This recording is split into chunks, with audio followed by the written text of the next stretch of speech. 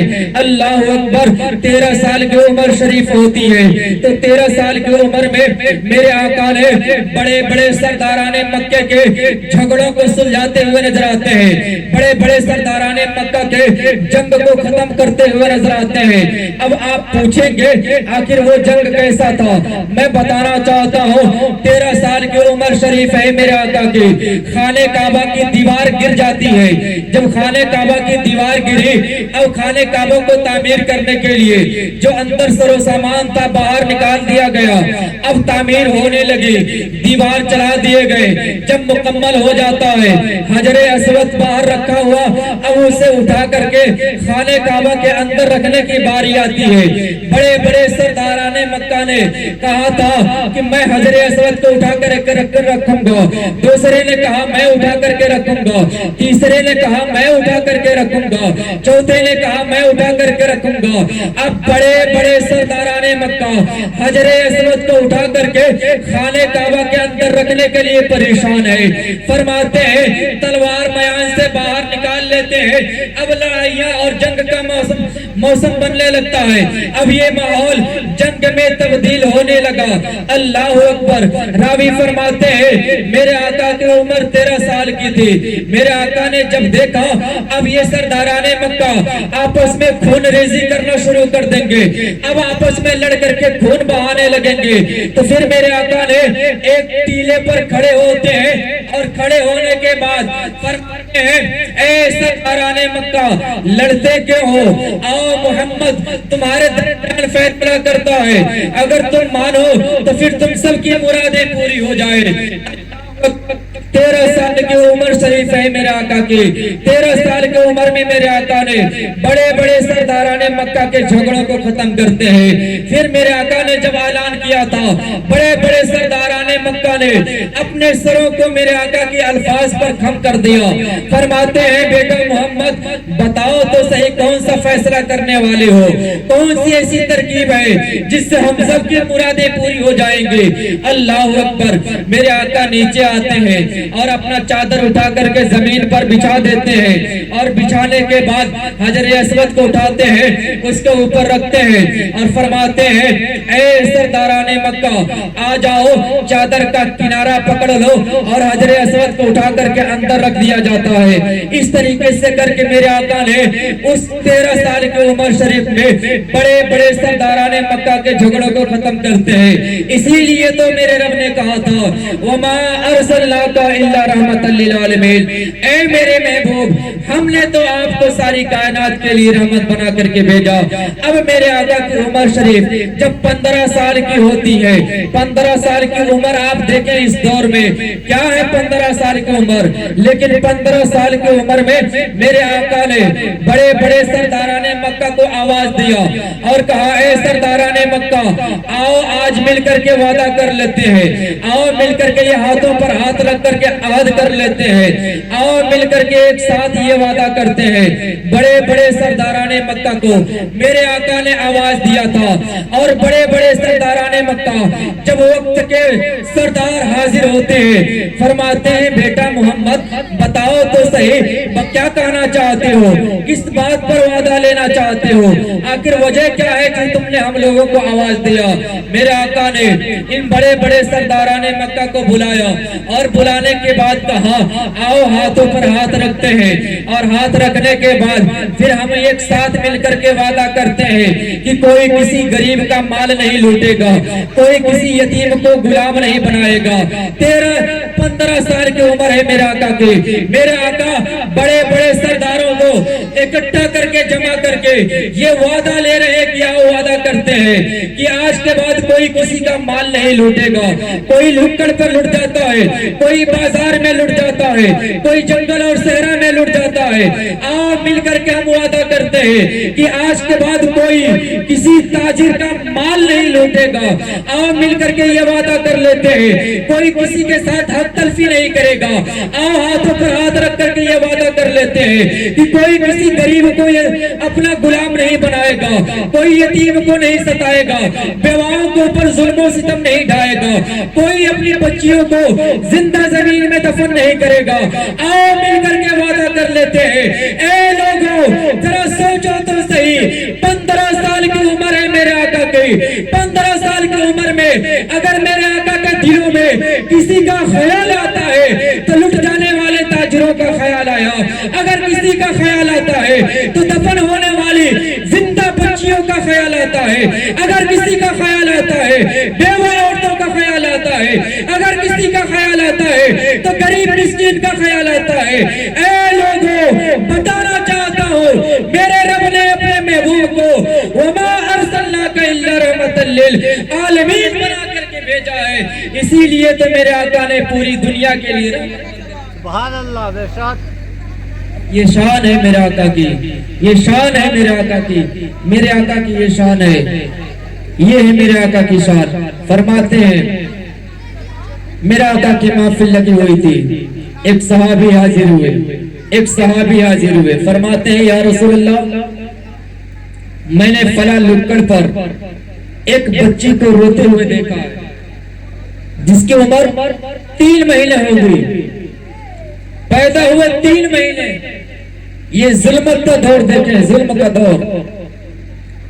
3 مہینے کی بچی پیدا ہوئی, جب اس کی عمر 3 مہینہ ہوا تو ماں یا باپ اسے لے جا کر کے سڑک کے کنارے پھینک دیتے ہیں, ایک لکڑ پر پھینک دیتے ہیں, ایک لکڑ پر پھینک دیتے ہیں. صحابی فرماتے ہیں یا رسول اللہ فلاں راستے کے کنارے میں نے دیکھا ہے, فلاں لکڑ پر ایک 3 مہینے کی بچی ہے, کسی نے لا کر کے اسے پھینک کر کے چلے گئے, کوئی چھوڑ کر گیا ہے. میرے آقا فرماتے ہیں میرے صحابی اس بچی کو اٹھا کر کے میرے بارگاہ میں حاضر کرو.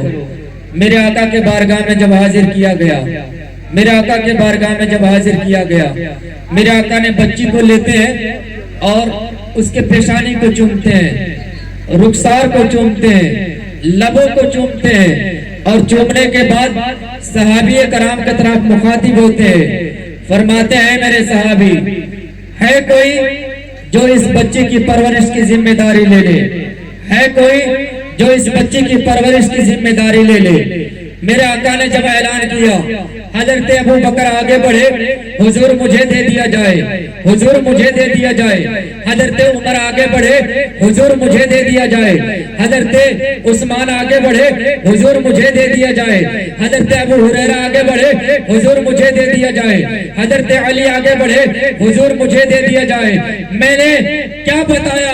یہ دور وہ دور تھا، کوئی باپ اپنی بچی کو لا کر کے سڑک کے کنارے پھینک کر کے جاتا ہے، یہاں کوئی اسے لینے کے لیے تڑپ رہا ہے کہ حضور مجھے دے دیا جائے، حضور مجھے دے دیا جائے۔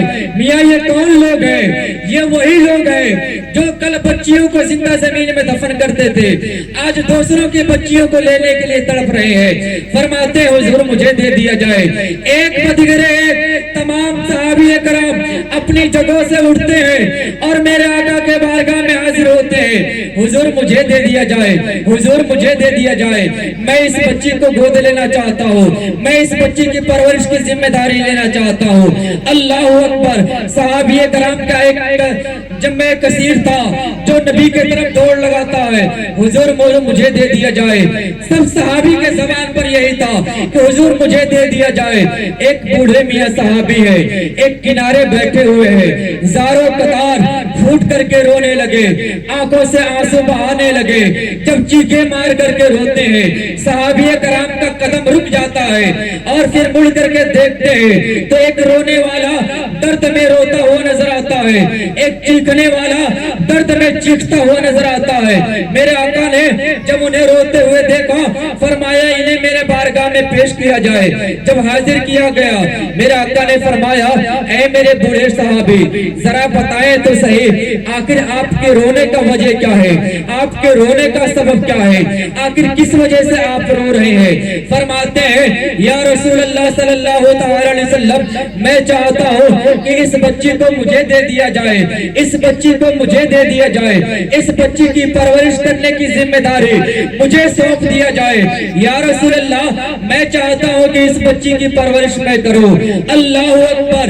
میرے آقا نے ان کے درد کو دیکھا، میرے آقا نے ان کی محبت کو دیکھا، میرے آقا نے ان کی چاہت کو دیکھا، میرے آقا نے ان کے تڑپ کو دیکھا، میرے آقا نے ان کے درد میں بہائے جانے والے آنسوؤں کو دیکھا اور بیٹی کو اٹھایا، ان کے گود میں دے دیے۔ اب یہ صحابی گود میں لینے کے بعد کبھی رخسار کو چومتے ہیں، کبھی پیشانی کو چومتے ہیں، کبھی لبوں کو چومتے ہیں، سینے سے لگا کر کے ڈھیر سارا پیار دیتے ہیں اور دینے کے بعد وہی کھڑے ہو کر کے ہاتھوں میں بچی کو بلند کرتے ہیں اور کہتے ہیں اے صحابی کرام، اے لوگوں سنو تو صحیح، کیا تم مجھے پہچانتے ہو کہ نہیں پہچانتے ہو؟ کیا تم مجھے جانتے ہو کہ نہیں جانتے ہو؟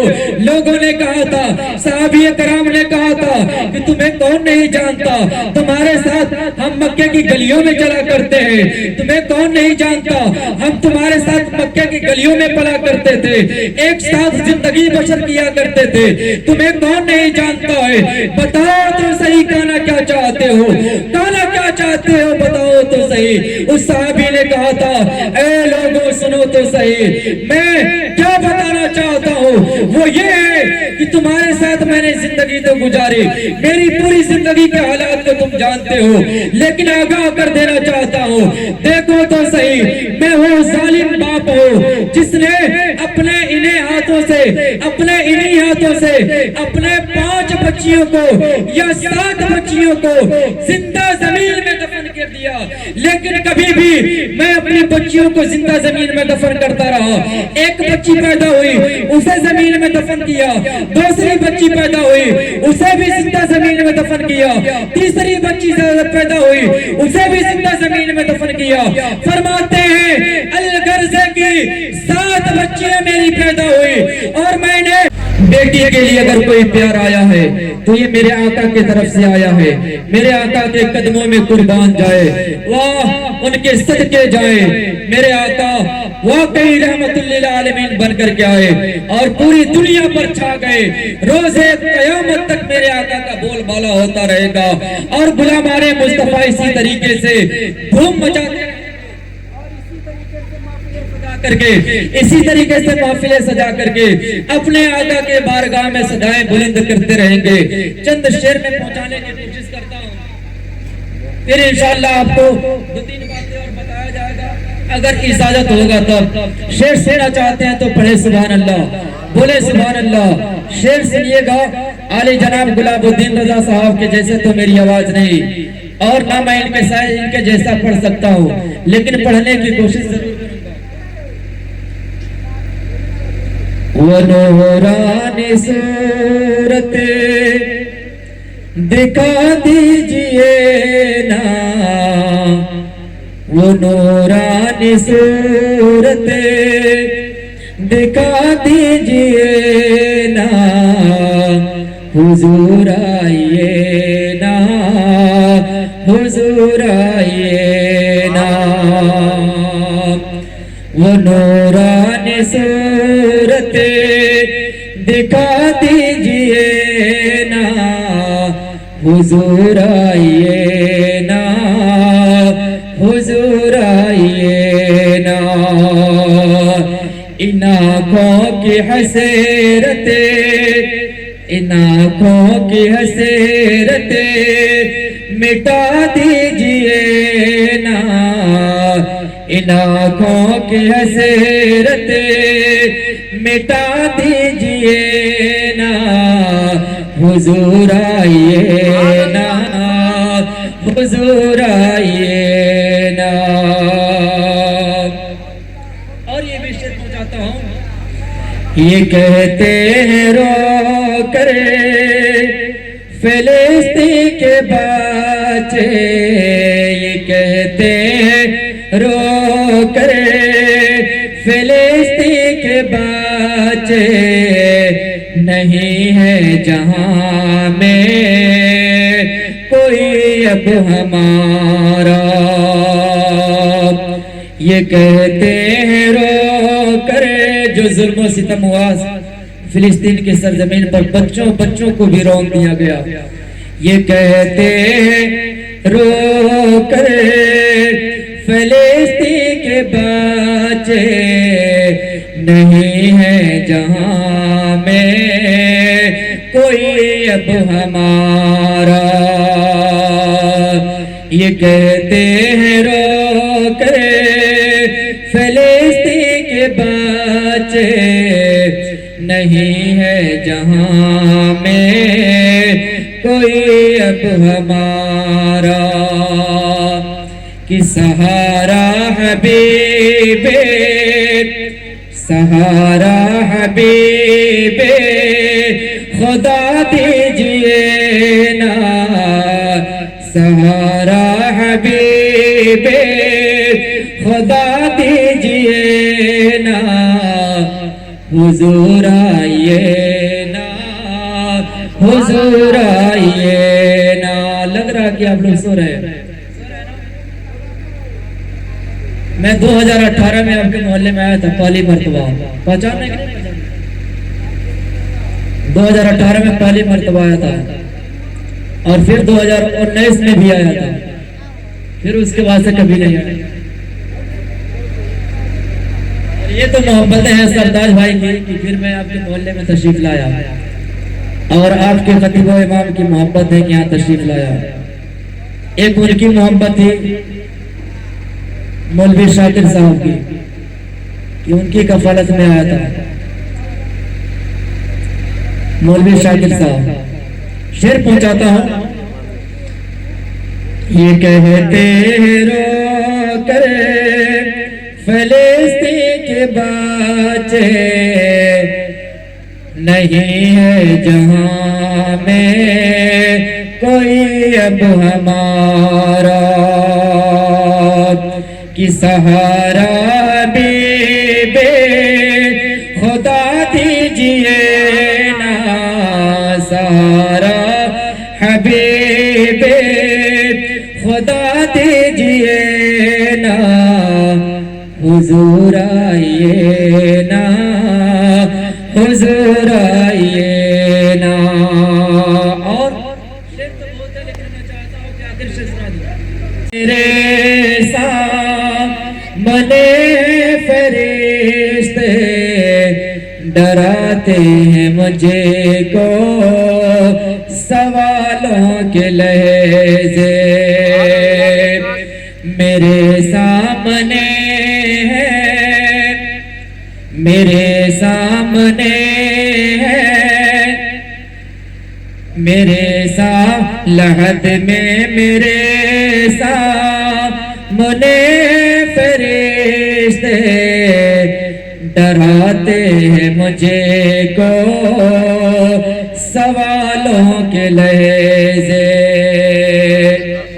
میں ہوں کون آ کر میں ہوں کون آ کر بتا دیجئے نا میں ہوں کون آ کر بتا دیجئے نا حضور آئیے نا حضور آئیے نا پڑھیں درود شریف اللہم صلی اللہ علیہ سیدنا شفینا حبیبنا قلوبنا مولانا محمد بارک وسلم صلاۃ و سلام علیک یا رسول اللہ صلی اللہ تعالی علیہ وسلم میرے عزیزان ملت اسلامیہ میرے آقا کے بارگاہ میں چلتے ہیں آئیے اپنے آقا سے ملاقات کرتے ہیں میرے آقا صلی اللہ تعالی علیہ وسلم پوری کائنات کے لیے رحمت للعالمین بن کر کے آئے میرا رب فرماتا ہے کلا بل لا تکرمون الیتیم اے میرے محبوب یہ جو لوگ یہ جو بستے ہیں زمین پر یہ یتیموں سے پیار نہیں کرتے حضور اے میرے محبوب آپ انہیں یتیموں سے پیار کرنے والا بنا دے آپ انہیں غریبوں سے محبت کرنے والا بنا دے آپ انہیں یہ یتیموں سے یتیموں سے محبت کرنے والا بنا دے یتیموں کو سینے سے لگانے والا بنا دے یتیموں غریبوں مسکینوں مجبوروں کا مدد کرنے والا بنا دے آئے میرے آقا کے بارگاہ میں حاضر ہوتے ہیں میرے آقا کی محفل لگی ہوئی تھی ایک صحابی حاضر ہوتے ہیں اپنی بیوی کو ساتھ لے کر کے آتے ہیں فرماتے ہیں یا رسول اللہ میرے بیٹے کی خبر نہیں ہے یا رسول اللہ آج 3 دن ہو گیا میرا بیٹا اپنے گھروں سے لاپتہ ہے حضور دعا کر دیا جائے میرا بیٹا مل نہیں رہا ہے حضور دعا کر دیا جائے میرے آقا صلی اللہ تعالی وسلم کے بارگاہ میں جب صحابی نے عریضہ پیش کیا تھا حضور دعا کر دیا جائے میرے آقا نے ابھی دعا کے لیے ہاتھ اٹھائے کہ ایک صحابی حاضر ہوئے فرماتے ہیں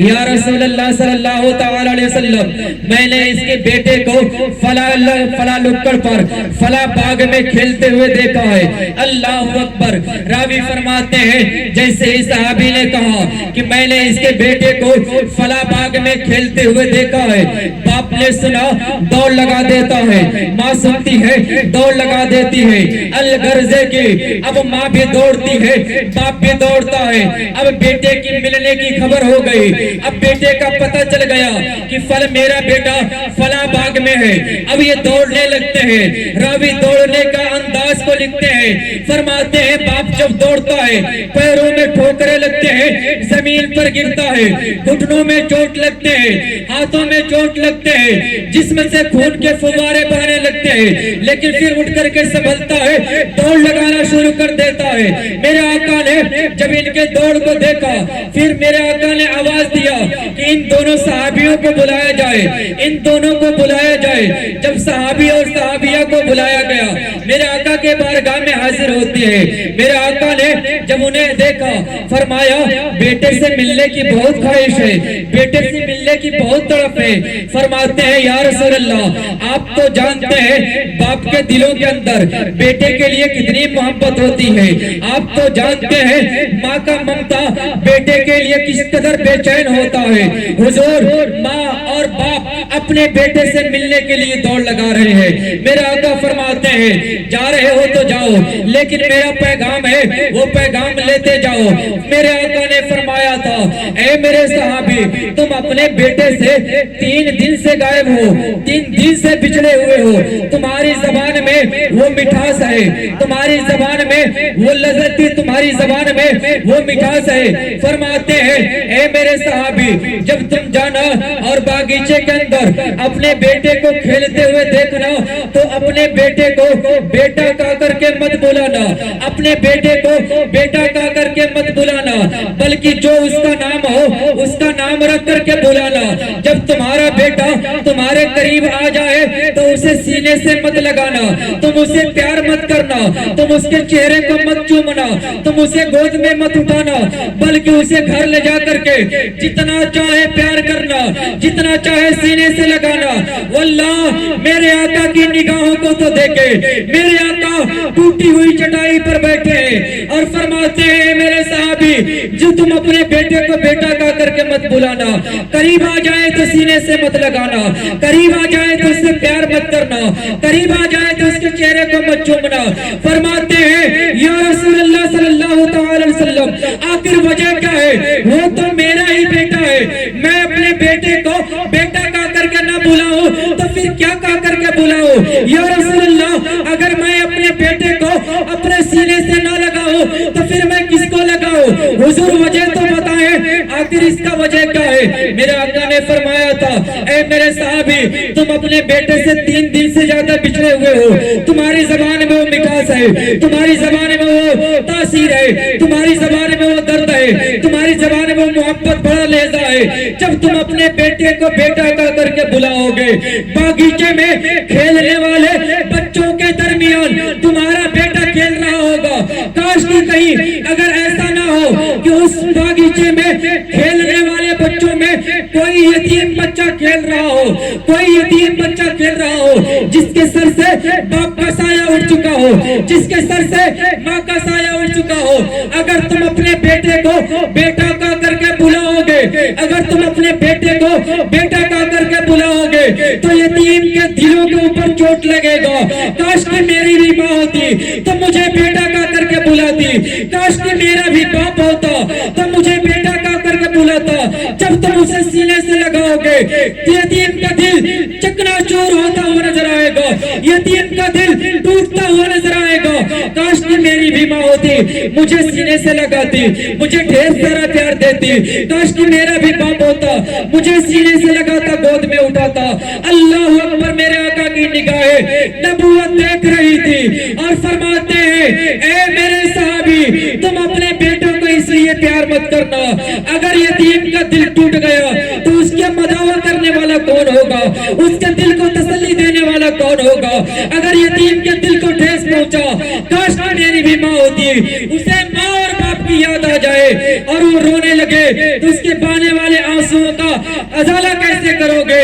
اسی لیے میں کہتا ہوں کہ تمہاری زبان کی وجہ سے کسی یتیم کا دل نہ ٹوٹ جائے، تمہاری محبت کی وجہ سے کوئی یتیم رونے نہ لگے، کسی یتیم کو پریشانی نہ بڑھے، کسی یتیم کو ماں باپ کی یاد نہ آئے۔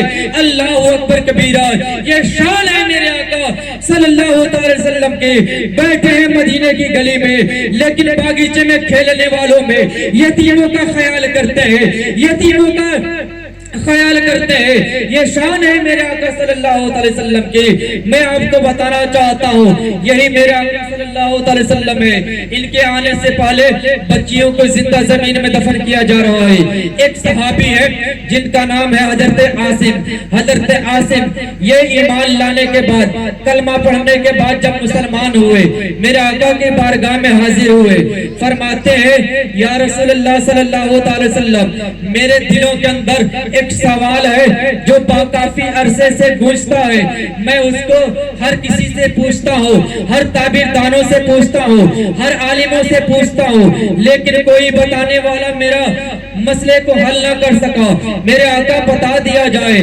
آپ تو عالم الغیب ہیں، آپ تو چھپی ہوئی باتوں کو جاننے والے ہیں، حضور بتا دیا جائے۔ فرماتے ہیں میرے آقا سوال کرو، آخر وہ سوال کیا ہے؟ فرماتے ہیں یا رسول اللہ میری بیٹی، میرے گھر کے اندر ایک بیٹی پیدا ہوئی اور جب پیدا ہوئی تو میں اپنی بیٹی کو جب وہ بیٹی چلنے پھرنے والی ہو گئی، میں اسے لے کر کے چٹیر میدان کے طرف بڑھنے لگا، اب میں اسے گڈھے کھود کر کے دفن کرنے کے لیے لے جانے لگا۔ فرماتے ہیں یا رسول اللہ جب میں اپنی بیٹی کو لے کر کے دفن کرنے کے لیے جا رہا تھا تو پھر میرے کانوں میں ایک آواز آ رہی تھی، اے عاصم تم یہ کیا کرنے جا رہے ہو؟ اے عاصم ٹھہر جاؤ، اے عاصم یہ کیا کرنے جا رہے ہو؟ اے عاصم تم بچی کا خیال کرو۔ اللہ اکبر، فرماتے ہیں یا رسول اللہ جب میرے کانوں کے اندر یہ آوازیں گونج رہی تھی تو پھر میں نے مڑ کر کے دیکھا، چاروں طرف دیکھا، دور دور تک میں نے نگاہیں اٹھا کر کے دیکھا، آواز دینے والا آواز تو سنائی دیا لیکن آواز دینے والا نظر نہیں آیا۔ پھر فرماتے ہیں پھر میں آگے بڑھنے لگا، یہی آواز آتی ہے، اے عاصم ٹھہر جاؤ، یہ کیا کرنے جا رہے ہو؟ اللہ اکبر۔ پھر میں نے مڑ کر کے دیکھا لیکن کوئی نظر نہیں آیا۔ میں آگے بڑھا، 3 مرتبہ یہ سوال آیا، 3 مرتبہ یہ آوازیں میرے کانوں میں گونجی لیکن میں مڑ کر کے دیکھتا لیکن کوئی نظر نہیں آتا۔ اللہ اکبر کبیرہ۔ فرماتے ہیں یا رسول اللہ آخر وہ آواز دینے والا کون تھا؟ فرماتے ہیں میرے آقا، اے عاصم، اے میرے صحابی، تم پوچھنا چاہتے ہو، تم جاننا چاہتے ہو آخر وہ کون تھا جو تمہیں آواز دے رہا تھا؟ وہ کوئی اور نہیں بلکہ اے عاصم، جب تم اپنی بچی کو دفن کرنے کے لیے لے کر کے جا رہے تھے، اپنی بچی کو زندہ درگور کرنے کے لیے لے کر کے جا رہے تھے، اس وقت میں محمد اس خاکے بھیڑی پر تشریف لا چکا تھا، اس وقت میری ولادت ہو چکی تھی، اس وقت میں اس دنیا میں پیدا ہو چکا تھا، اس وقت میرا چراغا ہو چکا تھا، میرا دیدان ملت اسلامیہ۔ میرا فاقہ فرماتے ہیں اے عاصم، تمہیں آواز دینے والا کوئی اور نہیں تھا بلکہ وہ میں محمد تھا جو تجھے آواز دے رہا تھا جب تم اپنی بچی کو زندہ زمین میں دفن کرنے کے لیے لے کر کے جا رہے تھے، اس وقت میں اس زمین پر پیدا ہو چکا تھا۔ یہ شان ہے میرے آقا کی، وہی حضرت عاصم ہے، وہی حضرت عاصم ہے۔ فرماتے ہیں یا رسول اللہ صلی اللہ علیہ وسلم کلمہ پڑھنے کے بعد مسلمان ہوتے ہیں، یہودی تھے، کلمہ پڑھنے کے بعد مسلمان ہوتے ہیں، میرے آقا کے بارگاہ میں حاضر ہوئے، میرے آقا نے فرمایا ذرا بتاؤ تو صحیح تمہاری زندگی کیسی گزر رہی ہے، تمہاری زندگی کیسی کٹ رہی ہے؟ فرماتے ہیں کہ تم نے کلمہ پڑھنے سے پہلے جو زندگی گزاری ہے وہ زندگی بہتر تھی، یا کلمہ پڑھنے کے بعد تم نے مسلمان ہو کر کے میرے امتی میں جب شامل ہوئے، میرے عاشقوں میں جب شامل ہوئے، میرے صحابیوں میں جب شامل ہوئے، تو پھر بتاؤ کیا تمہاری زندگی وہ بہتر تھی یا اب بہتر ہے؟ فرماتے ہیں یا رسول اللہ صلی اللہ تعالی وسلم میری زندگی تو 2 پہلو میں بڑھ چکی ہے، 2 پہلو میں بڑھ چکی ہے۔ فرماتے ہیں میرے آقا آخر وہ 2 پہلو کون سے پہلو ہیں؟ فرماتے ہیں یا رسول اللہ صلی اللہ تعالی علیہ وسلم وہ 2 پہلو یہ ہیں، ایک تو وہ جب یاد آئے تو پھر میرے چہرے سے ہنسی ختم نہیں ہوتی، دوسرا وہ پہلو جب یاد آئے تو میرے آنکھوں سے آنسو کے قطرے نہیں تھمتے، راتوں رات میں آنسو بہاتا رہتا ہوں، راتوں رات میں آنسو بہاتا رہتا ہوں۔ میرے آقا نے فرمایا ذرا بتاؤ تو صحیح آخر وہ تمہاری زندگی کے 2 پہلو کون ہیں؟ میرے آقا کے بارگاہ میں عریضہ پیش کرتے ہیں یا رسول اللہ صلی اللہ تعالی علیہ وسلم ابھی میں ایمان نہ لایا تھا، تاجر تھا، تجارت کرنے کے لیے میں اپنے گھر سے سر و سامان کو اکٹھا کیا، ایک گٹھری کے اندر اسے اکٹھا کیا اور پھر میں تجارت کے لیے جانے لگا۔ فرماتے ہیں یا رسول اللہ پہلا تو وہ پہلو کہ جب میں تجارت کے لیے نکلا تو پھر میں نے اپنے ساتھ میں ایک مٹی کے معبود کو رکھا جس کے سامنے میں فریاد کیا کرتا تھا، جس کے سامنے میں اپنے آپ کو ظاہر کیا کرتا تھا، اپنے سروں کو جھکایا کرتا تھا، جس کی عبادت کیا کرتا تھا، جس سے مدد مانگا کرتا تھا، جس کے بارگاہ میں اپنے آپ کو خم کر دیا کرتا تھا۔ فرماتے ہیں یا رسول اللہ میں ایک مٹی کے معبود کو اپنے گٹھری کے اندر رکھا، اب جب سر پر اٹھایا تو گٹھری بہت بوجھل تھی، چلا نہ جا رہا تھا۔ اب میرے آقا کے بارگاہ میں عریضہ پیش کرتے ہیں حضور میں نے جب اس گٹھری کو بوجھل دیکھا تو مٹی کے معبود کو اٹھایا اور زمین پر پٹک کر کے چور چور کر دیا، گھر کے اندر گیا، اندر جانے کے بعد ستو لیا اور ستو لینے کے بعد اسے پانی سے گھودا اور گھود کر کے ایک معبود تیار کیا، اور اس معبود کو تیار کرنے کے بعد اب میں سفر پر جانے لگا۔ جس سمے میں سفر پہ جانے لگا تو اس سمے میری بیوی کے شکم کے اندر ایک بچہ پروان چڑھ رہا تھا۔ میں جب وہاں سے سفر کے لیے نکلا بیوی کو کہا اگر بیٹی پیدا ہو تو اسے زندہ زمین میں دفن کروا دینا، اسے درگور کروا دینا، بیٹی ہو تو اس کی پرورش مت کرنا، اگر بیٹا ہو تو اسے پروان چڑھانا، اس سے محبت کرنا، لیکن بیٹی ہو تو اسے زندہ زمین میں دفن کر دینا۔ فرماتے ہیں یا رسول اللہ اب میں سفر پر جاتا رہا، سفر طویل ہوتا گیا، سفر بڑھتا گیا، فرماتے ہیں اب جو کھانے کا سر و سامان تھا یا رسول اللہ اب وہ ختم ہو گئے، کھانے کا سر و سامان ختم ہو گیا۔ اب جب شکم کے اندر بھوک کی شدتیں تڑپانے لگی، جب درد اٹھنے لگا، بھوک کے مارے میں بے چین ہونے لگا، دور دور تک جنگل اور صحرا کے اندر کھانے کو تلاش کرنے لگا، لیکن کھانے کا کوئی سر و سامان نہ ملا۔ اب میں پریشان رہا کہ اب یہ حالتیں ایسی ہو گئی، اگر میں کچھ نہ کھاؤں تو مجھ سے چلا نہ جائے گا۔ فرماتے ہیں یا رسول اللہ صلی اللہ تعالی وسلم میں نے تو ستو کے معبود کو باہر نکالا، پتھر کے اوپر رکھا، اسے چور چور کرنے لگا، اور اسے چور چور کرنے کے بعد پانی ڈالا اور ڈال کر کے اسے نرم کیا، اور پھر میں اسے کھانا شروع کر دیا۔ فرماتے ہیں یا رسول اللہ میں اس مٹی کے میں اس ستو کے معبود کو چور چور کر کے اسے کھایا اور شکم کی بھوک کو مٹایا، مانگا کرتا تھا لیکن وہ میری مدد نہ کر سکا۔ وہ میری مدد کیا کرتا، وہ میری مدد کیا کرتا، وہ میری مشکلوں کو دور کیا کرتا۔ جب میں اس معبود کا ہاتھ توڑنے لگا تو اس نے اپنی حفاظت نہ کر سکا، پیر کو توڑنے لگا وہ اپنی حفاظت نہ کر سکا، میں نے پتھر پر لٹا کر کے اسے چور چور کرنے لگا، اس سمے بھی اس نے اف تک نہ کہا، وہ اپنی حفاظت نہ کر سکا تو پھر وہ میری حفاظت کیا کرتا۔ فرماتے ہیں یا رسول اللہ جب اس معبود کی یاد آتی ہے تو میرے چہرے سے خوشی کا آثار ظاہر ہوتے ہیں، میری ہنسی نہیں رکتی کہ میں کس جاہلیت کے زمانے میں گزر رہا تھا، ایک ایسے معبود کے سامنے سر جھکاتا جو کچھ کھا بھی نہیں سکتا، جو اپنی مدد نہیں کر سکتا، وہ دوسری کی مدد کیا کرتا۔ فرماتے ہیں یا رسول اللہ یہ وہ پہلو ہے جب یاد آتا ہے تو پھر میرے ہنسی نہیں رکتے، لیکن دوسرا پہلو وہ جب یاد آئے تو میرے چہرے سے، میرے آنکھوں سے آنسو کے قطرے نہیں تھمتے۔ فرماتے ہیں یا رسول اللہ صلی اللہ علیہ وسلم میں سفر پر گیا، سفر طویل ہو گیا، سفر طویل ہوا، از کم از 8 سال کی زندگی گزار کر کے میں سفر سے واپس آیا، تجارت کے غرض سے گیا تھا پھر واپس آیا۔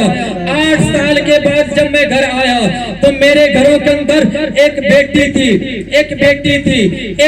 تھی۔ میری بیوی نے جب میرے آنے کی خبر پائی تو میری بیٹی کو اپنے پڑوسن کے گھر دے دی، اپنے بغل گیر کے گھر دے دی کہ جب تک میرا شوہر میرے گھر رہے گا میری بیٹی تیرے گھر رہے گی، ورنہ میرے شوہر کو اگر پتہ چل جائے گا کہ میں ایک بیٹی کو پروان چڑھا رہی ہوں تو وہ میری بیٹی کو زندہ زمین میں دفن کر دے گا۔ میرے آقا فرماتے ہیں پھر کیا ہوا؟ فرماتے ہیں صحابی یا رسول اللہ جب میں گھر پہنچا تو وقت یہ جو ترتیب دیے گئے تھے، جو منصوبے بنائے گئے تھے، یہ منصوبے ویسے ہی چل رہے تھے۔ جب میں گھر پہنچا میرے گھر کے اندر ایک بیٹی آئی جس کی عمر 8 سال کی تھی، جب وہ آئی تو میرے سینے سے لگ جایا کرتی تھی، میں پوچھتی تھی اے میری بیوی آخر یہ کس کی بیٹی ہے جو میرے گھر آیا کرتی ہے، میرے سینے سے لگ جاتی ہے، میٹھی میٹھی باتیں کرتی ہے، اچھی اچھی باتیں کرتی ہے، اس کے زبان سے نکلنے والی الفاظ اتنے خوبصورت ہوا کرتے ہیں جو میرے دلوں کے اندر گھر بناتے ہوئے نظر آتے ہیں۔ فرماتے ہیں میرا آقا پھر کیا ہوا؟ فرماتے ہیں یا رسول اللہ صلی اللہ علیہ وسلم میں اپنی بیوی سے پوچھنے لگا آخر یہ کس کی بیٹی ہے جو ہمارے گھر آیا کرتی ہے؟ بیوی نے کہے کہ اے میرے شوہر انعامدار یہ میرے پڑوسن کی بیٹی ہے، یہ پڑوسن کی بیٹی ہے، آپ گھر نہیں تھے، میں تنو تنہا تھی، یہ میرے گھر آیا کرتی تھی، اس کے ساتھ میں بیٹھ کر کے گفتگو کرتی، میری زندگی گزرتی جاتی، میری زندگی کی تنہائی دور ہوتی ہوئی نظر آتی تھی، اس لیے یہ میرے گھر آیا کرتی تھی، میں اس سے بات کرتی، اس سے کھلایا کرتی، اس سے محبت کیا کرتی، اس سے پیار کرتی تھی، یہ پڑوسن کی بیٹی ہے۔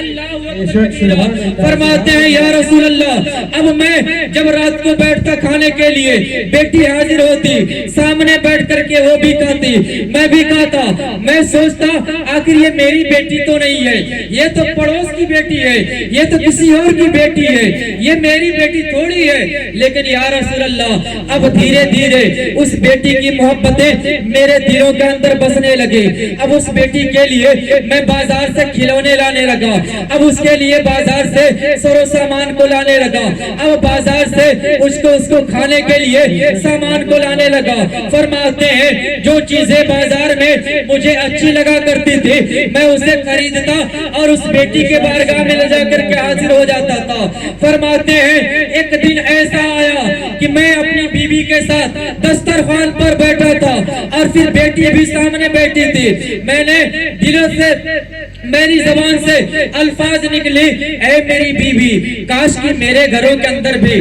اس بیٹی جیسی ایک بیٹی ہوتی تو اسی طریقے سے میں اسے پیار کرتا اس بیٹی جیسی ایک بیٹی ہوتی تو میں بھی اسے پیار کرتا اب ماں کا ممتا مچلنے لگا ماں سمجھتی ہے کہ میرے شوہر کے دلوں کے اندر اب اس بیٹی کے لیے محبتیں پیدا ہو چکی ہے اب اس بیٹی کو یہ دفن نہیں کرے گا کیونکہ اب یہ میرا شوہر اپنی بیٹی سے محبت کرنے لگا ہے اس کی محبت اس کے دلوں کے اندر بیٹھنے لگی ہے اب یہ اس بچی کو دفن نہیں کرے گا فرماتی ہے جب میں نے یہ سوچنا شروع کی کہ اب یہ دفن نہیں کرے گا کیونکہ اس سے محبت کرنے لگا ہے سر و سامان کو بازار سے لا کر کے دیتا ہے تو میرے دلوں کے اندر خیال آیا چلو بتا دیتی ہے اور فرماتی ہے اے میرے شوہر عالمدار آپ جس بچی سے پیار کر رہے ہیں آپ جس بچی سے محبت کر رہے ہیں آپ اس بچی کے جیسا دوسری بچی کا جو گمان کر رہے ہیں اے میرے شوہر عالمدار یہ کسی اور کی بچی نہیں یہ کسی اور کی بچی نہیں بلکہ یہ تو بچی وہی بچی ہے جس سمے آپ سفر پر گئے تھے میرے شکم میں پل رہی تھی یہ کوئی کسی اور کی نہیں بلکہ یہ تو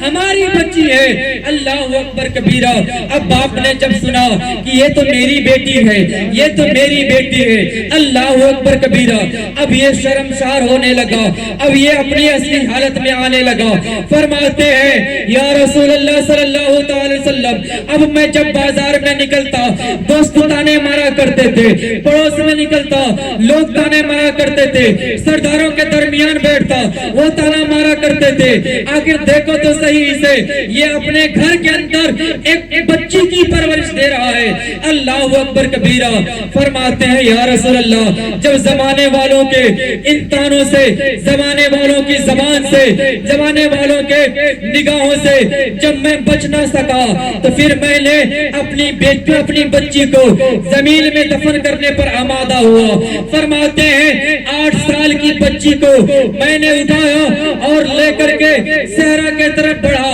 فرماتے ہیں جنگل کے صحرا کے طرف بڑھا اور جانے کے بعد میں نے میدان کے اندر جب گڈھے کو کھودنا شروع کیا فرماتے ہیں جب گڈھے کو کھودنا شروع کیا تو پھر میری بیٹی گڈھے کو کھودنے میں میری مدد کیا کرتی تھی میرے ماتھے سے پسینے ٹپکتے تھے تو میری بیٹی اپنی آنچل سے میرا پسینہ پوچھا کرتی تھی میرا پسینہ صاف کیا کرتی تھی اور تسلی دیا کرتی تھی بابا پریشان کیوں ہوتے ہیں آپ آرام کر لیں آپ کی بیٹی گڈھا کھودنے میں آپ کی مدد کر رہی ہے آپ آرام کر لیں میرے آقا فرماتے ہیں یا رسول اللہ جب میں گڈھا کھود رہا تھا میری بیٹی گڈھا کھودنے میں میری مدد کر رہی تھی لیکن اسے کیا معلوم یہ گڈھا اس کو دفن کرنے کے لیے کھودا جا رہا ہے یہ گڈھا اسے دفن کرنے کے لیے کھودا جا رہا ہے اس گڈھے کو اسے درگور کرنے کے لیے تیار کیا جا رہا ہے میری بیٹی اس چیز سے بہت ہی بے خبر تھی اسے کچھ معلوم نہیں تھا گڈھے کھودنے میں میری مدد کرتی ہے تسلی بھی دیا کرتی ہے لیکن یا رسول اللہ جب گڈھا تیار ہو جاتا ہے میں نے اپنی بچی کو پیچھے سے دھکے دے کر کے گڈھے کے اندر گرایا اور گرانے آخر آپ کی بیٹی نے کون سی ایسی خطا کر لی ہے کہ جس کے بنود پر جس کے بنا پر آپ اسے زندہ زمین میں دفن کر رہے ہیں اے میرے بابا آپ مجھے زندہ زمین میں کیوں دفن کر رہے رہے ہیں. آج کے بعد آپ کی بیٹی آپ سے وعدہ کرتی ہے کہ کوئی سامان کا مطالبہ نہیں کرے گی, کوئی سر و سامان نہیں مانگے گی, کسی چیز کی ضرورت بھی پڑے گی لیکن آپ کے سامنے فریاد نہیں کرے گی. اے میرے بابا, آپ اپنی بیٹی کی غلطیوں کو تو بتا دے. آخر مجھ سے کون سی خطا ہو گئی, مجھ سے کون سی بھول ہو گئی کہ مجھے اتنی بڑی سزا دی جا رہی ہے کہ آپ مجھے زندہ زمین میں دفن کر رہے ہیں. فرماتے ہیں یا رسول اللہ, میری بیٹی چیخیں مار مار کر کے مجھے آواز دیا کرتی تھی, لیکن میری بیٹی کی چیخیں میرے کانوں میں گونجتی تھی, لیکن اس کے لیے کوئی محبتیں میرے دلوں کے اندر باقی نہ رہی. میں نے اپنی بیٹی کو زندہ زمین میں دفن کیا اور دفن کرنے کے بعد واپس چلا آیا. فرماتے ہیں یا رسول اللہ, جب سے میں نے کلمہ پڑھا ہے اور کلمہ پڑھنے کے بعد جب میں مسلمان ہوا ہوں تب جا کر کے مجھے پتا چلا ہے کہ بیٹیوں کے لیے محبتیں کیا ہوتی ہے, بیٹیوں کا مرتبہ کیا ہوتا ہے. تب جا کر کے میں نے جانا ہے یہ تو رب کا فرمان ہے کہ بیٹیاں پیدا ہوتی ہیں تو رحمت بن کر کے, اور جب پیدا ہونے کے بعد جب پیدا ہوتی ہے تو یہ اللہ کی رحمت بن کر کے پیدا ہوتی ہے. جب میں کیسے سسرال جایا کرتی ہے تو رب کی برکت بن کر کے جاتی ہے, اور وہی بیٹی جب ماں بنتی ہے تو جو جنت عرش مولا کے نیچے تھا, عرش اعظم کے نیچے تھا, رب نے اسے اٹھایا تو ماں کے قدموں کے اندر ڈال دیا. اب جا کر کے مجھے سمجھ میں آیا ہے ان بیٹیوں کا مرتبہ. فرماتے ہیں یا رسول اللہ, اب جا کر کے ان بیٹیوں کا مرتبہ سمجھ میں آیا ہے. فرماتے ہیں یا رسول اللہ, جب میں راتوں کو سوتا ہوں تو میری خواب میں میری بیٹی آتی ہے, صرف ایک ہی صدا لگاتی ہے, اے میرے بابا بتائیں تو صحیح آپ کی بیٹی نے کون سی خطا کی تھی جس کی بنا پر آپ نے اسے زندہ زمین میں درگور کیا. اے میرے دوستو, اے میرے نونہال ساتھیوں, اے میری ماں اور بہنوں, آپ آج جس کے جشن عید میلاد النبی کے موقع پر آپ نے یہ محفل سجایا ہے, یہ رچایا ہے, آپ نے انتظامات کیا ہے, اس نبی کے آمد پر کیا ہے جس کے آنے سے پہلے بچیاں زندہ زمین میں دفن ہوتی تھی, بیوہ عورتوں کو اوپر ظلم و ستم ہوتا تھا, اور کچھ ایسی عورتوں کو اوپر ظلم و ستم ہوتے تھے, غریبوں کو ستایا جاتا تھا. واللہ لیکن جب میرے آقا تشریف لائے تو پوری دنیا کے اندر چراغا ہوا, پوری دنیا کے اندر چراغا ہوا, اور پھر کچھ اس قدر پھیلا یہ اجالا کہ پوری دنیا کے اندر امن اور شانتی کا ماحول بنتا ہوا نظر آیا. جو بھی میرے آقا کے دامن سے لپٹا وہ یگانہ ہو گیا, اور جس کے حضور ہو گئے اس کا زمانہ ہو گیا. میرے عزیزان ملت اسلامیہ, وقت اللہ دامن گیر ہے. آخری بات بتاتا ہوں, گفتگو ختم. آخری بات, مدینہ کی سرزمین ہے, مدینہ کی سرزمین پر ایک یتیم ہے, ایک بیٹا اپنی ماں کے ساتھ بازار میں گیا. ماں جو چادریں لپیٹ کر کے آئی, جس چیز سے پردہ کی تھی, وہ چادر پیچھے سے کچھ پھٹا ہوا تھا جس کے ذریعے ماں کا جسم ظاہر ہوتا, اور لکڑ پر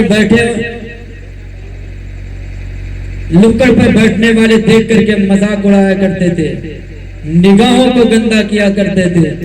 بیٹے نے جب دیکھا کہ میری ماں کا لباس پھٹا ہوا ہے, کہتا ہے میری ماں تیری لباس پھٹے ہوئے پیچھے سے. دنیا والے دیکھ کر کے ہنستے ہیں, بری نگاہیں ڈالتے ہیں.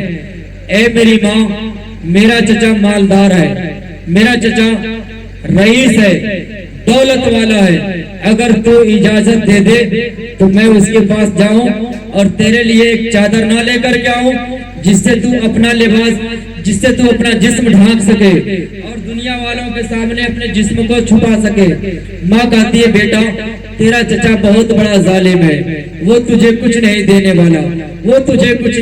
والا, تو اپنے چچا کے پاس جائے گا تو صحیح, لیکن وہ تجھے کچھ نہیں دے گا, خالی ہاتھ واپس چلا آئے گا. بیٹے نے اصرار کیا, ماں اجازت دے دیتی ہے.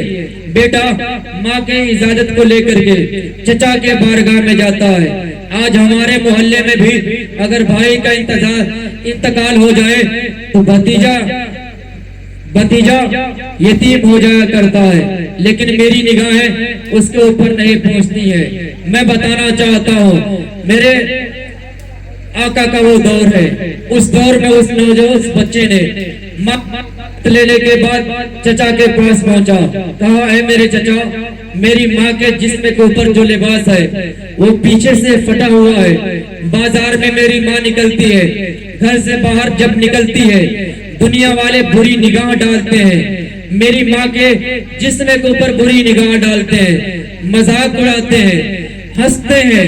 اے میرے چچا، مجھے اتنا لباس دے دے کہ میں اپنی ماں کے جسم کو ڈھانپ سکوں۔ چچا نے بیٹے کو دھتکارا اور بھلی باتوں کو سنایا اور دروازے کے دے کر کے باہر نکال دیا، کہا جا، تیری ماں تو ویسے ہی پائیدار ہے، اگر تیری ماں پائیدار نہ ہوتی، پے والی نہ ہوتی تو تیرے باپ کا انتقال نہ ہوا ہوتا۔ تیری ماں نے تو میرے جیتے جی بھائی کو کھا لی۔ فرماتے ہیں کہ تیری ماں کے وجہ سے تیرے بھائی کا انتقال ہوا، تیری ماں کے اندر کچھ نہ کچھ پے ضرور ہے۔ اللہ اکبر۔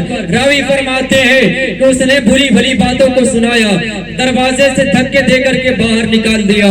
اب یہ بچہ روتا ہوا اب ماں کے قریب جانے لگا، راستے میں ایک صحابی سے ملاقات ہوتی ہے۔ فرماتے ہیں بیٹا روتے ہو، رونے کا وجہ کیا ہے، آخر کیوں رو رہے ہو؟ اس نے تمام باتوں کو سنایا کہ چچا کے پاس گیا لیکن چچا نے دھتکار دیا، لباس نہ دیا۔ اللہ اکبر کبیرہ۔ میرے صحابی نے فرمایا، اس صحابی نے فرمایا اے بچے، میں تجھے ایک پتہ بتاتا ہوں، تو اس پتے پر چلا جا، میں ایک شقی کا دربار بتاتا ہوں، میں ایک شقی کا گھر بتاتا ہوں، ایک شقی کا دربار بتاتا ہوں، ان کے بارگاہ میں چلا جا، تو واپس نہیں آئے گا، تو کبھی خالی ہاتھ واپس نہیں آئے گا، تو آ جائے گا، تو جھولیاں بھر کر کے لائے گا۔ اس نے کہا آخر وہ کون ہے کے بارگاہ میں تو مجھے مل جائے، آخر وہ کون ہے جن کے بارگاہ کا پتہ آپ دینا چاہتے ہیں؟ فرماتے ہیں وہ صحابی اے بیٹے یشرف کی گلیوں میں چلے جاؤ، دنیا جسے محمد الرسول اللہ کہا کرتی ہے، تم ان کے بارگاہ میں چلے جاؤ اور جا کر کے جب سوال کرو گے تمہاری جھولیاں بھر دیں گے، تمہاری مرادیں پوری ہو جائیں گے۔ بیٹا ماں کے پاس پہنچا اور پہنچنے کے بعد ماں کے پاس پہنچا اور پہنچنے کے بعد کہا اے میری ماں، چچا نے تو دھتکار دیا ہے، چچا نے تو دروازے سے دھکے دے کر کے باہر کر دیا ہے، لیکن اے میری ماں پریشان نہ ہو، تیرے میں لباس لے کر کے آؤں گا، تیرے لیے میں لے کر کے آؤں گا، میں تیرے لیے لباس لے کر کے آؤں گا۔ نہ ہو، مجھے ایک شقی کا گھر، مجھے ایک شقی کا دربار کا پتہ چلا ہے، مجھے کیسے شقی انسان کا پتہ چلا ہے، جہاں جانے والا جاتا ہے تو اس کی مرادیں پوری کر دی جاتی ہیں۔ ماں پوچھتی ہے بیٹا آخر وہ کون ہے جو تمہیں دیں گے، جب تمہارا اپنا چچا تمہیں دینے کے لیے تیار نہیں تو کوئی دنیا دار تمہیں کیا دے گا؟ جب تمہارا اپنا سگا چچا کچھ دینے کے لیے تیار نہیں، دنیا میں کون ہے جو تمہیں کچھ دے گا؟ فرماتا ہے بیٹا اے میری ماں، دنیا جسے محمد کہا کرتی ہے میں اسی کا پتہ لے کر کے آیا ہوں، اگر تو اجازت دے دے تو میں ان کے بارگاہ میں جاؤں اور جا کر کے میں تیرے لیے لباس نہ لے کر کے آؤں۔ اللہ اکبر کبیرہ۔ راوی فرماتے ہیں راوی فرماتے ہیں بچے نے جب اصرار کیا، ماں کہتی ہے بیٹا میں تو سنتی ہوں کہ وہ نیا دین لے کر کے آئے ہیں، وہ نیا دھرم لے کر کے آئے ہیں، وہ نئے دھرم کا پرچار کرتے ہیں، وہ ایک خدا کا اعلان کرتے ہیں، تم اس کے پاس ان کے پاس جاؤ گے تو کہیں ایسا نہ ہو کہ تم بھی ان کے دھرم کو قبول کر لو۔ بیٹے نے کہا اے میری ماں، میں تم سے وعدہ کر کے جاتا ہوں، میں تیرے لیے لباس لے کر کے آؤں گا اور میں اپنے دین پر قائم رہوں گا، میں اپنے دھرم کا وفادار بن کر کے رہوں گا۔ فرماتا ہے میری ماں اجازت تو دے دے۔ ماں نے اجازت دے دی، بیٹا گیا میرے آقا کے بارگاہ میں، جانے کا انداز تو دیکھیے، میرے آقا کے بارگاہ میں جاتا ہے، میرے آقا کے بارگاہ میں حاضر ہوا، فرماتا ہے اے محمد میں دوسرے دھرم سے تعلق رکھتا ہوں، لیکن میں نے سنا ہے کہ آپ کے پاس جو آتا ہے آپ اسے اپنا دھرم قبول کرا دیتے ہیں، لیکن آپ یاد رکھیں مذاق اڑاتے ہیں. میں سوال کرنے کے لیے آیا ہوں کہ مجھے ایک لباس دے دیا جائے جس سے میں اپنی ماں کے جسم کو ڈھانک سکوں. میرے آقا نے اس بچے کی الفاظ کو سنے اور اسے سینے سے لگا لیتے ہیں. کہتے ہیں بچے ہاتھوں سے ہی میرے سینے سے لگ جا. میرے آقا نے اسے سینے سے لگایا اور کہا اے بچے محمد نے تجھے کب کہا کہ کلمہ پڑھ لے؟ میں نے تم سے کب کہا کہ تم میرے دھرم کو قبول کر لے؟ میں نے تم سے کب کہا کہ تم میرے مذہب میں آ جا؟ میں نے تو تم سے کچھ نہیں کہا. تو سوال تو کر, میں تجھے دینے کے لیے تیار ہوں. بچے نے سوال کیا.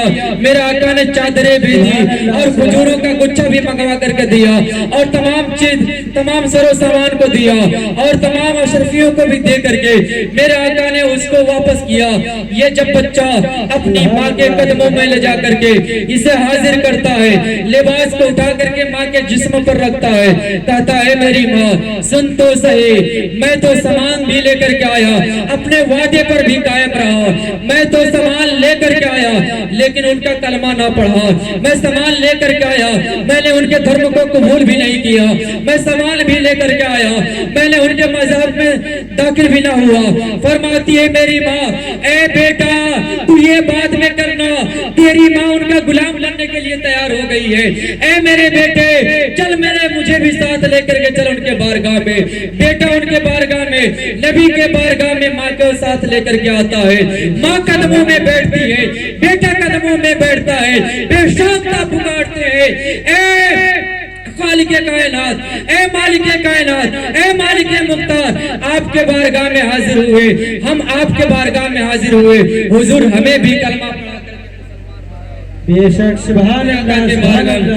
یہ شان ہے میرے آقا صلی اللہ علیہ وسلم کی. جو بھی جاتا ہے وہ میرے آقا کا دیوانہ بن جایا کرتا ہے.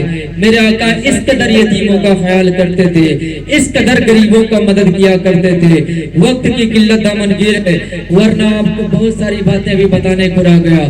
چاند کا ٹوٹنا, چاند کا کھلونا بننا, یہ ساری چیزیں باقی رہ گئی. لیکن انشاءاللہ اگر بعد میں کبھی وقت ملا تو گفتگو کی جائیں گے. میں چاہتا ہوں کہ اپنی گفتگو ختم کروں, آپ بھی کھڑے ہوں, میں بھی کھڑا ہوں, اور اس نبی کی آمد پر فرشتوں نے صلاۃ و سلام بھیجا تھا. ہم بھی کھڑے ہو کر کے صلاۃ و سلام بھیجے اور اپنی محفل کو اختتام تک پہنچائیں. وآخر دعوانا الحمدللہ رب العالمین. بولنے میں, گانے میں, سنانے میں کوئی کوتاہیاں, کوئی غلطیاں ہوئی ہوں تو رب کے بارگاہ میں میں توبہ کرتا ہوں. استغفر اللہ ربی من کل ذنب واتوب الیہ. اور اگر کوئی کفریت الفاظ نکل چکی ہوں تو پھر اس سے میں رجوع کرتا ہوں. استغفر اللہ ربی من کل ذنب واتوب الیہ.